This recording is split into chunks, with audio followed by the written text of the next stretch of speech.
Have you heard a canary singing? And where was it when you heard it singing? Was it outside?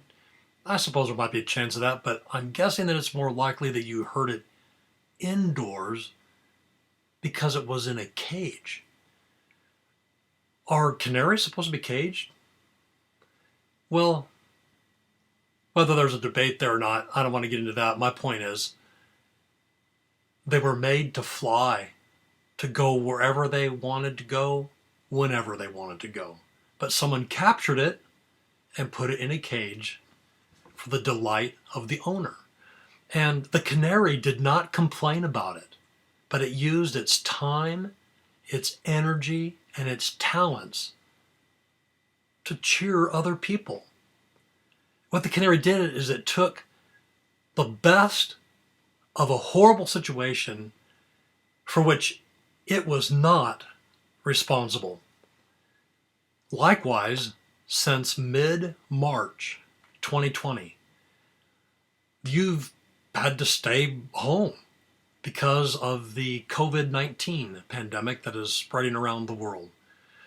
Have you felt like you've been living in a cage? Kind of like that canary? And what should you do? Should you complain and be bitter about it? Or do you think there's something we can learn from that singing, caged canary? Two men were in a cage. They had committed no crime. And in fact, even before they were put into the cage, the jail cell, they were beaten. And these men could have complained, they could have been discouraged, they could have been filled with despair and bitterness, they could have just given up. But they didn't do that. Listen instead to what they did. And I take this from the Bible, from the book of Acts, chapter 16, where you will read, "Then the multitude rose up together against them," that is, these two men, "and the magistrates tore off their clothes and commanded them to be beaten with rods. And when they had laid many stripes on them, they threw them into prison, commanding the jailer to keep them securely. Having received such a charge, he put them into the inner prison and fastened their feet in the stocks.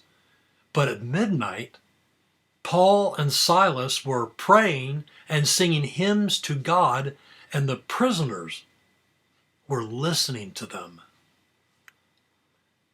Then there was an earthquake, and it opened all the doors in all the prison cells, and it loosed everyone's chains. The keeper of the prison assumed that all the prisoners had escaped, and working for the Roman government like this, if you let a prisoner go under your care, then you pay for it with your own life. So he was getting ready to take his own life, and Paul saw this and told him to stop, that they were all there, and to do himself no harm. Then the keeper of the prison ran to Paul and Silas and said to them, "Sirs, what must I do to be saved?" To which they replied, "Believe on the Lord Jesus Christ, and you will be saved, you and your household." And then Paul and Silas continued to speak the word of the Lord to this man. This man took them home and cleaned them of their stripes that they had received from being hit with rods. And then they baptized him and his family into Christ for the forgiveness of their sins. All that because two men sang like caged canaries rather than complain, rather than saying, "We're going to file a lawsuit, we need to make some kind of protest here." If they had, then the keeper of the prison never would have been saved. He would not have been converted. Again, Paul could have blamed God. He could have preached against the corrupt Roman government, or he could have felt sorry for himself. But he did none of those things. In fact, the Bible shows that later, after he got out of prison, watch what he and Silas did. So they went out of the house and entered the home of Lydia.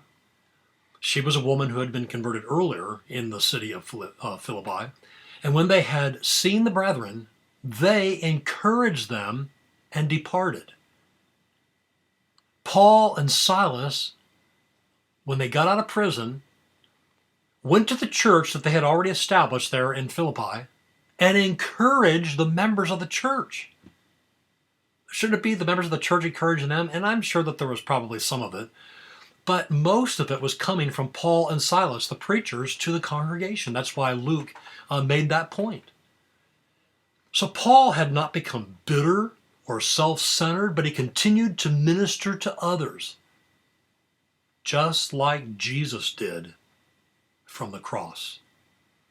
Praying and singing were not the only things that Paul did from prison. Another thing that he did was he wrote letters.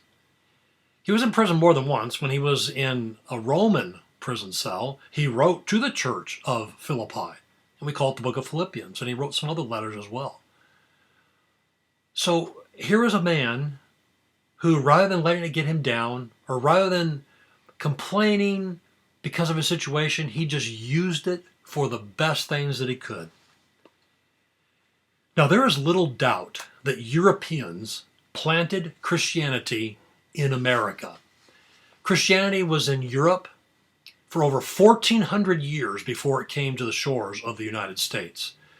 The church began in Europe, in Philippi, where this prison keeper was one of the first members of the church. Therefore, the story that I've just reviewed with you is part of how the gospel slowly over the ages moved from Asia to Europe and eventually to the United States. The COVID-19 pandemic has caused you to stay at home, and you've been caged like a canary. What are you doing? Are you singing like a caged canary? Someone says, well, how can I do that? How can I sing when I'm caged up? Well, do what Paul did. First, he sang and prayed, but then what I want to focus on is he wrote letters. He wrote letters. When was the last time you wrote someone a letter? I mean, through the postal mail. When was the last time you received a letter? And when someone wrote to you, can you remember how it made you feel? Why not return the favor? Every day, find someone, just one person, that you can write an encouraging note to. It may be a member of the church. It might be someone in the community, a neighbor, a coworker, family or friends in another state. Who knows? But pick somebody. Just do it every day until this stay-at-home situation ceases. People are down, and people will be excited when they get a letter from you. It doesn't have to be long either. Just keep it short, or if you want to write a long letter, go ahead. But don't think, oh, this is going to take a lot of time. It doesn't have to. Just write a short letter and see what kind of good you do. Thanks for watching.